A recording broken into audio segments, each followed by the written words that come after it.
Hello and welcome everyone. आप सभी का स्वागत है VOE एकेडमी के इस इनक्रेडिबल प्लेटफॉर्म पे। मेरा नाम है दीपू कुमार और आप लोग देख रहे हैं VOE एकेडमी यूट्यूब चैनल। तो आज का जो हमारा टॉपिक है वो टेंस है। तो आज से मैं दीपू कुमार आप लोगों के लिए इंग्लिश ग्रामर का पूरा शुरू से लेके अंत तक आपके लिए वीडियो डाल दूंगा, पूरा ग्रामर कंप्लीट करवाऊँगा। जी सर, समझ में आती है बात? तो बिना लेक्चर के दिए हम शुरू करते हैं आज का हमारा टॉपिक टेंस। तो सबसे पहले डेफिनेशन यानी कि टेंस होता क्या है ये हम देख लेते हैं। डेफिनेशन मतलब परिभाषा सर। अच्छा जी सर, तो यहाँ पे देखिए, a tenses may be defined as that form of a verb which indicates that time and the state of an action और इवेंट। इसका मतलब सर क्या हुआ? तो आप ऐसे सकते हैं कि किसी समय में हो रहे घटना या स्थिति को इंगित करता है। कौन करता है इंगित सर? टेंस जो होता है वो किसी समय में हो रहे घटना या स्थिति को इंगित करता है।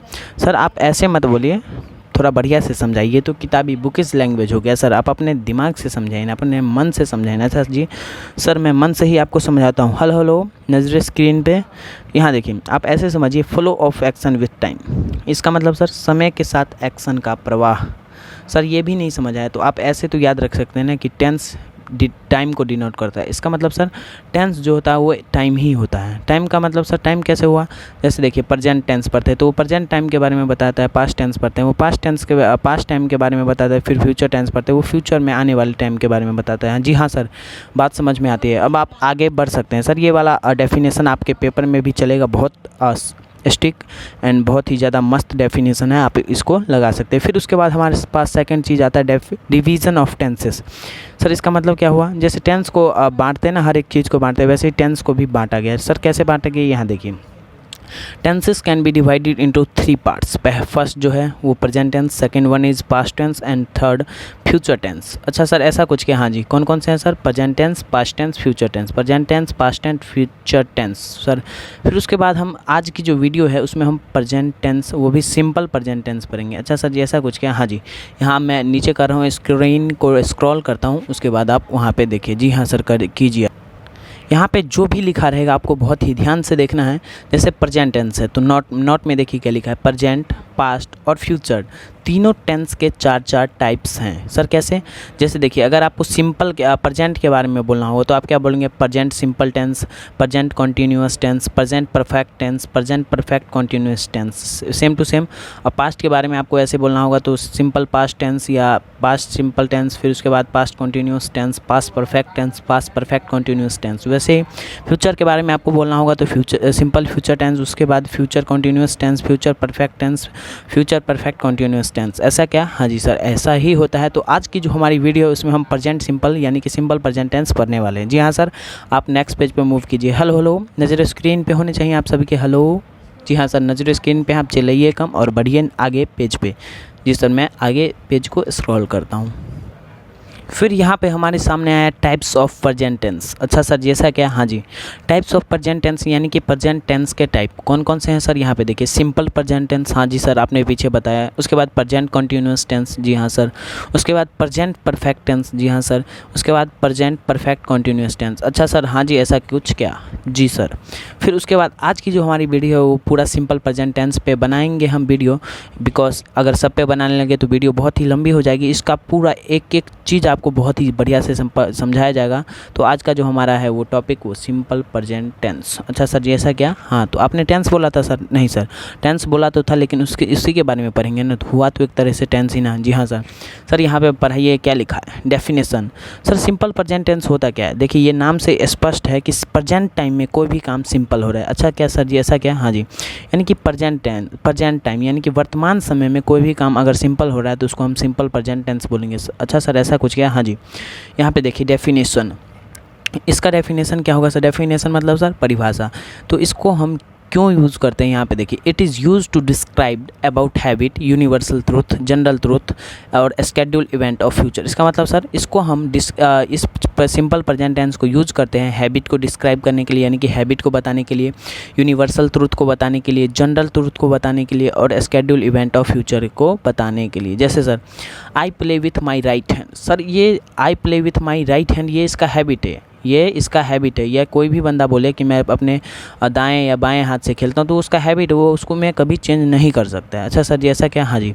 फिर सर यूनिवर्सल ट्रूथ क्या हुआ? जैसे आपसे कोई बोल दे कि सूरज पूरब में उगता है और कल आपको फिर आके वो बोले कि नहीं नहीं आज तो सूरज पश्चिम में होगा, तो ऐसा कुछ नहीं हो सकता, क्योंकि ये यूनिवर्सल ट्रूथ है कि सूरज पूरब में ही उगेगा। वैसे ही water boils at 100 degree Celsius, पानी जो है 100 डिग्री सेल्सियस पे उबलना शुरू होता है, तो उसको हम जनरल ट्रूथ बोलेंगे।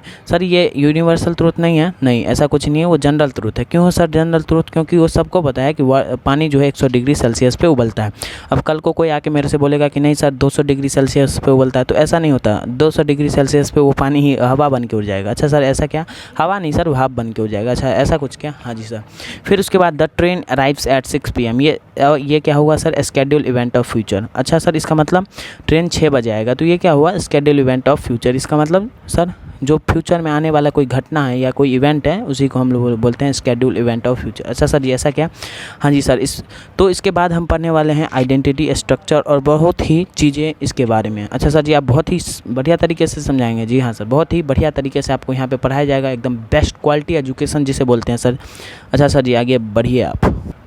इसका आइडेंटिटी देख लीजिए, यानी कि सर आइडेंटिटी मतलब पहचान। इसको आप पहचानेंगे कैसे? सिंपल प्रेजेंट टेंस को देखिए, जिस हिंदी ग्रामर की यदि मैं बात करूं, तो जिसके लास्ट में ता है, ती है, ते हैं लगा रहे, उसको हम सिंपल प्रेजेंट टेंस बोलेंगे। सर इंग्लिश में कैसे पहचानेंगे? सर देखिए, V1 या V5 जिसमें लगा रहे उसी को हम लोग सिंपल प्रेजेंट टेंस बोलेंगे। उसके बाद सर स्ट्रक्चर देख लीजिए। इसका स्ट्रक्चर मतलब सर जिस पे हम इसको बनाएंगे। स्ट्रक्चर होता है इसका सब्जेक्ट प्लस V1 या V5 plus object plus time expression.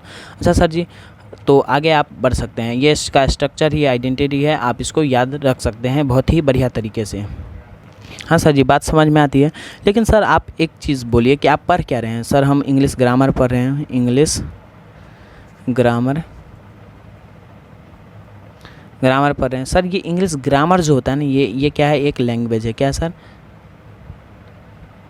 ये एक लैंग्वेज है सर। ये ना बिना हम जो लैंग्वेज इंग्लिश पढ़ रहे हैं, ये बिना ग्रामर के अधूरा है। और जो ये ग्रामर है, ये बिना टेंस के अधूरा है, बिना टेंस के अधूरा है। और ये जो टेंस है ना, ये बिना मेन वर्ब के अधूरा है। अच्छा, ऐसा कुछ सर जी? हाँ जी, ऐसा ही कुछ होता है सर। चलो हम नेक्स्ट पेज पे मूव करते हैं। बने रहिए हमारी वीडियो में, तब तक के लिए लाइक भी कर लीजिए और चैनल को सब्सक्राइब कर लीजिए। सर जी, अच्छा कुछ ऐसा क्या? हाँ जी सर, हम आ गए अपने नेक्स्ट पेज पे। इस पेज में आपको बहुत ही अच्छा ट्रिक देने वाला हूँ आपको, जिससे आपको मैं आपको एक चीज़ बता दूँ कि बहुत सारे स्टूडेंट को ना, मतलब सब V1 या V5 में ही दिक्कत होता है, वो भी सिंपल प्रेजेंट में। तो सर ये कैसे लगाएंगे? तो यहाँ पे देखिए, जहाँ पे आयुर्वेद, ट्रिक क्या है? आयुर्वेद, जहाँ पे आयुर्वेद रहेगा ना, वो उसमें V1 लगेगा। V1 का मतलब सर वर्ब का फर्स्ट फॉर्म। अगर आप ग्रामर पढ़ने आए हैं तो कम से कम आपको 200 प्लस वर्ब के फॉर्म याद होने चाहिए। फर्स्ट सेकंड थर्ड तो ऐसे ही आपको याद करने पड़ेंगे।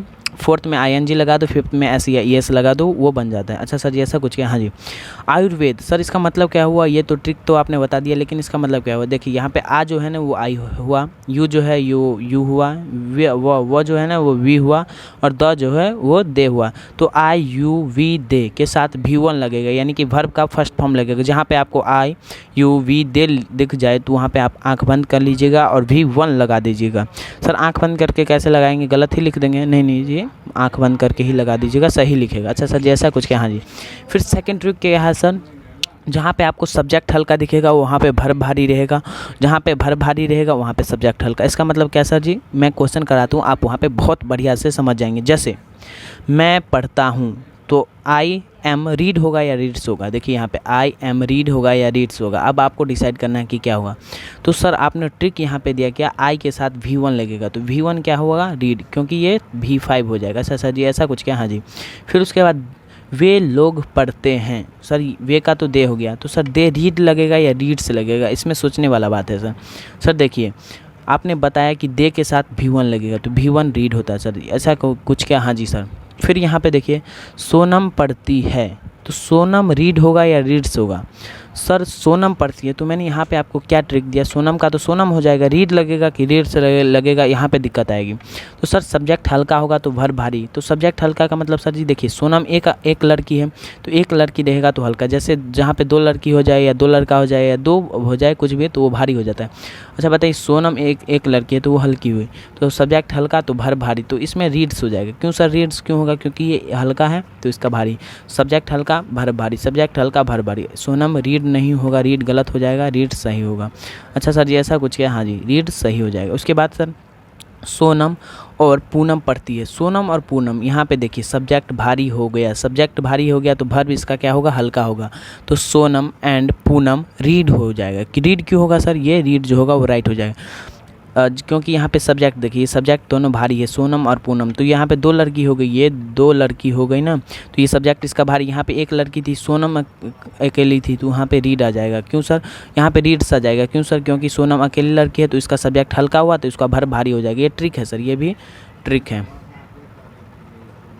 ये भी एक ट्रिक है सर। यहाँ पे देखिए सोनम और पूनम 2 लड़की, सब्जेक्ट भारी हो गया तो उसका वर्ब जो है वो हल्का होगा, यानी कि रीड होगा, ये रीड्स गलत हो जाएगा। अच्छा सर जी ऐसा कुछ क्या, हाँ जी सोनम एंड पूनम रीड। अच्छा सर जी हाँ बात समझ में आती है सर जी, आप आगे बढ़ सकते हैं। फिर उसके बाद नेगेटिव का देखिए ट्रिक है, आयुर्वेद के साथ डू लगेगा। नेगेटिव क्या मतलब सर, ये जो हम पढ़ रहे थे वो पॉजिटिव सेंटेंस के बारे में पढ़ रहे थे, अब हम नेगेटिव सेंटेंस के बारे में पढ़ेंगे। तो नेगेटिव का ट्रिक ये है कि आयुर्वेद के साथ डू लगेगा। आयुर्वेद के साथ डू क्यों सर, और जहाँ पे सब्जेक्ट हल्का रहेगा उसमें भी डू लगेगा। मैं पेज को स्क्रॉल करता हूँ, उसके बाद आपको पता चलेगा ये ऐसा क्यों, और उसके बाद कुछ सवाल भी हम करेंगे। आप लोग बने रहिए वीडियो में। अभी तक वीडियो को लाइक नहीं किया तो लाइक करो यार, क्या कर रहे हो आप लोग, लाइक नहीं करते हो, और सपोर्ट करो ऐसे ही मज़ेदार वीडियो के लिए। नेगेटिव वाले में सर ट्रिक क्या है, तो आयुर्वेद के साथ डू लगेगा, सब्जेक्ट हल्का रहेगा तो भी डू लगेगा, और सब्जेक्ट भारी रहेगा तो डज लगेगा। सर इसमें क्या मतलब हुआ सर, जैसे देखिए इसका स्ट्रक्चर पहले देख लीजिए, सब्जेक्ट प्लस डू या does plus not plus V1 plus object plus time expression. तो सर ये यूज़ कैसे करेंगे सर, यूज़ कैसे करेंगे, देखिए जहाँ पे मैंने बताया ना कि जहाँ पे सब्जेक्ट हल्का का मतलब जैसे यहाँ पे 1% रहे वो सब्जेक्ट हल्का होगा। अच्छा सर जी ऐसा कुछ क्या, हाँ जी सर उसके साथ डू लगेगा, और सब्जेक्ट भारी तो उसके साथ डज लगेगा। अच्छा सर जी ऐसा कुछ क्या, हाँ जी एक चीज़ बताऊं उससे पहले मैं आपको यहाँ बता देता हूँ। जैसे सर आपने बोला ये ट्रिक तो बता दिया, लेकिन सर इसका कारण क्या है, तो इसका कारण ये है कि थर्ड पर्सन सिंगुलर नंबर के साथ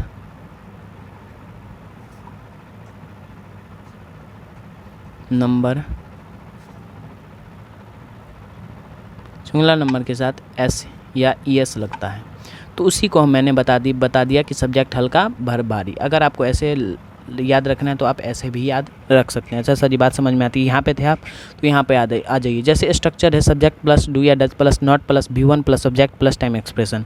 तो हमारे पास क्वेश्चन यदि आए कि वह अजनबियों पर यकीन नहीं कर सकता, ये यकीन नहीं करता है, तो आप कैसे बनेंगे, ही डू लगाएंगे या डज, इस पर अभी हम आते हैं। तो ही नहीं करता है तो नॉट, यकीन का मतलब बिलीव, और ऑन स्ट्रेंजर। सर लेकिन यहाँ पे दिक्कत ये है कि डू लगेगा या डज लगेगा, सर दिक्कत यहाँ पे आती है। तो वह अजनबियों पर यकीन नहीं करता है, तो यहाँ पे क्या है देखिए, अजनबियों मतलब सब्जेक्ट इसका भारी हो गया, सब्जेक्ट क्या हुआ इसका भारी। अजनबियों में बहुत सारे आदमी आ जाएंगे ना, अगर अजनबी रहता तो डू आता, लेकिन अजनबियों में बहुत सारे आदमी आ गए तो वो डज आएगा, डज।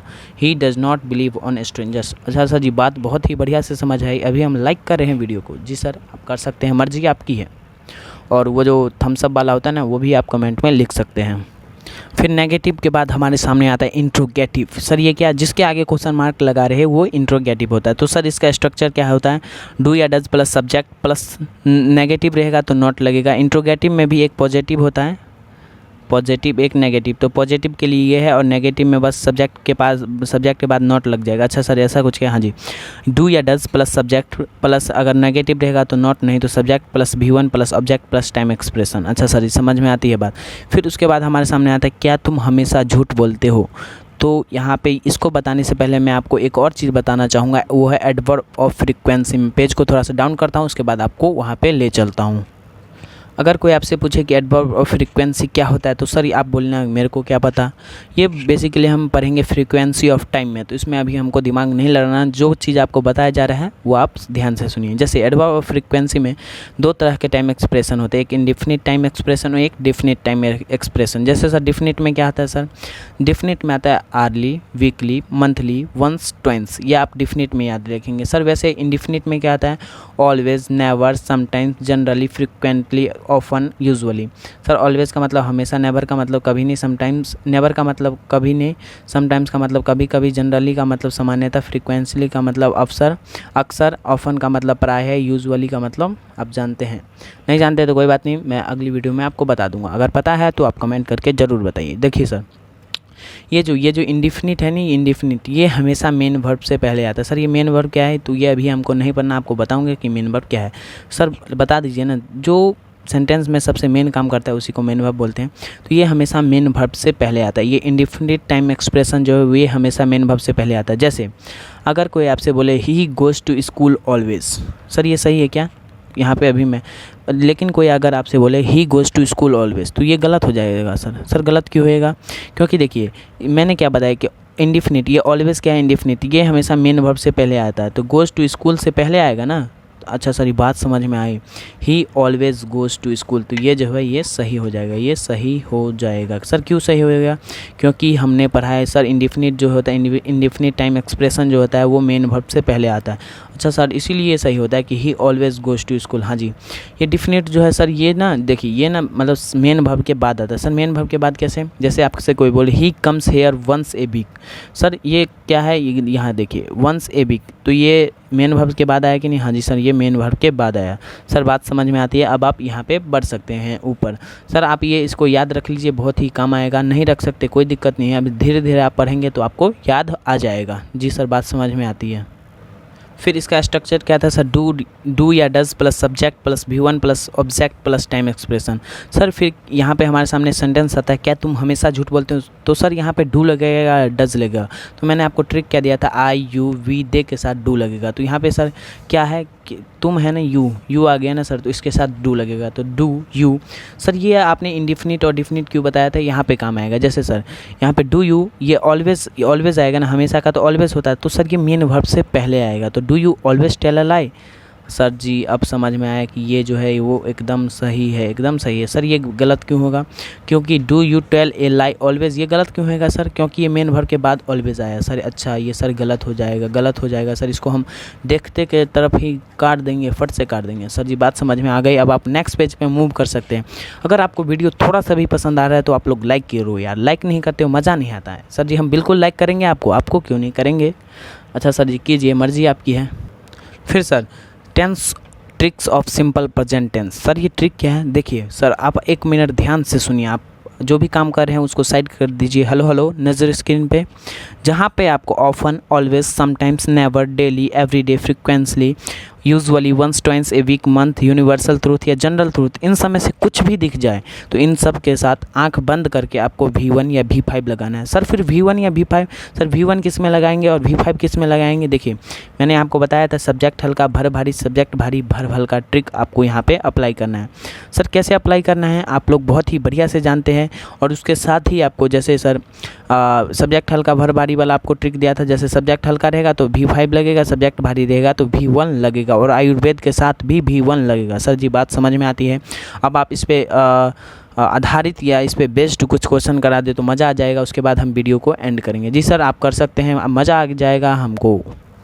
यहाँ पे देखिए हमारा अगला जो है question, they never dash here to worship, come आएगा या कम। सर यहाँ पे दे है तो सब्जेक्ट दे मतलब सर वे मतलब सर बहुत सारे आदमी आ जाएंगे, तो दे सर इसका सब्जेक्ट जो है वो भारी हो गया, तो इसका वर्ब जो है वो हल्का यानी कि कम आएगा, कम। फिर उसके बाद sir she usually dash for swimming, go या गोज़। सर सी वो तो अकेली आएगी, मतलब एक ही हुआ ना, सी मतलब एक, कोई एक ही लड़की आएगी, तो she usually dash here for swimming. Sir she usually goes, क्यों सर गोज़ क्यों, क्योंकि इसका सब्जेक्ट हल्का है तो इसका जो वर्ब होगा वो भारी हो जाएगा। फिर sir he never dash a lie. Sir यहाँ पे टेल आएगा या टेल्स आएगा, टेल आएगा या टेल्स आएगा। सर यहाँ पे देखिए ही मतलब एक तो एक का जो है इसमें एस सब्जेक्ट इसका हल्का, ही जो है सब्जेक्ट हल्का, तो इसका वर्ब जो है वो भारी। Sir third person singular number के साथ ऐसे ही ऐसा लगता है, आप यहाँ पे ये भी अप्लाई कर सकते हैं। वो उसी को मैंने ट्रिक बना दिया। इसका सब्जेक्ट हल्का तो इसका वर्ब जो है वो भारी हो जाएगा। फिर सर फिर यहाँ पे देखिए, he dash here every day, he come आएगा या कम से आएगा, कम आएगा या कम से आएगा। सर देखिए, ही मतलब अकेला, इसका ये जो इसका सब्जेक्ट है वो सब्जेक्ट हल्का हो गया, हल्का हो गया। सर इसका वर्ब जो है वो भारी हो जाएगा। क्यों सर? क्योंकि ही मतलब अकेला, अगर यहाँ पे दे रहता या वी रहता तो वो सब उसका सब्जेक्ट जो है उसका वर्ब जो है वो हल्का हो जाता।